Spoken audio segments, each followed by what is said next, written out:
سورۃ الماعون کی تفسیر اگر ہم محمد اسد کی کتاب دا میسج آف دا قرآن کے مطابق سمجھیں تو یہ سورت ایک بہت اہم اخلاقی اور سماجی پیغام دیتی ہے۔ یہ سورت بتاتی ہے کہ اصل دین صرف عبادت کا نام نہیں بلکہ انسانوں کے ساتھ اچھا برتاؤ بھی دین کا حصہ ہے۔ محمد اسد صاحب فرماتے ہیں کہ یہ سورت مکے کے ابتدائی دور میں نازل ہوئی۔ یہ منافقانہ رویے اور ظاہری عبادت کی سخت تنقید کرتی ہے۔ دین کا مطلب یہاں صرف عبادت نہیں بلکہ اخلاقی قانون، جزا و سزا اور حق و انصاف کا پورا نظام ہے۔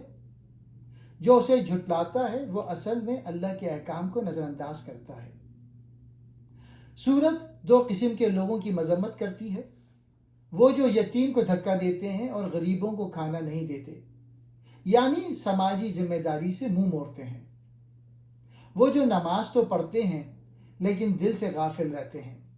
وہ دکھاوے کے لیے نماز پڑھتے ہیں، ریاکاری کرتے ہیں اور چھوٹی چھوٹی مدد یعنی معاون بھی دوسروں سے روکتے ہیں۔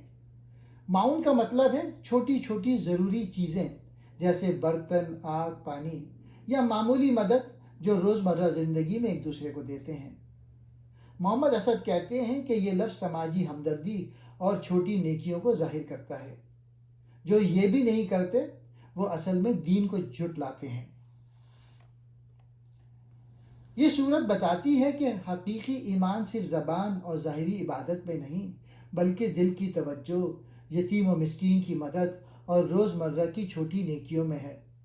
اگر کوئی نماز پڑھتا ہے مگر دوسروں کے ساتھ سخت رویہ رکھتا ہے اور مدد نہیں کرتا تو اس کی عبادت بے معنی ہے۔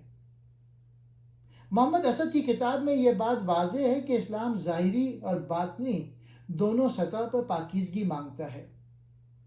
یہ سورت ہمیں اخلاقی ذمہ داری اور سماجی انصاف کا درس دیتی ہے۔ یہ سورت ہمیں سکھاتی ہے نماز دل سے پڑھو، دکھاوا نہ کرو۔ غریب، یتیم اور ضرورت مند کی مدد کرو، چاہے چھوٹی ہی کیوں نہ ہو۔ ایمان کا مطلب صرف عبادت نہیں بلکہ دوسروں کے ساتھ حسن سلوک بھی ہے۔ اللہ ہمیں خالص ایمان اور نیک اعمال کی توفیق دے۔ آمین۔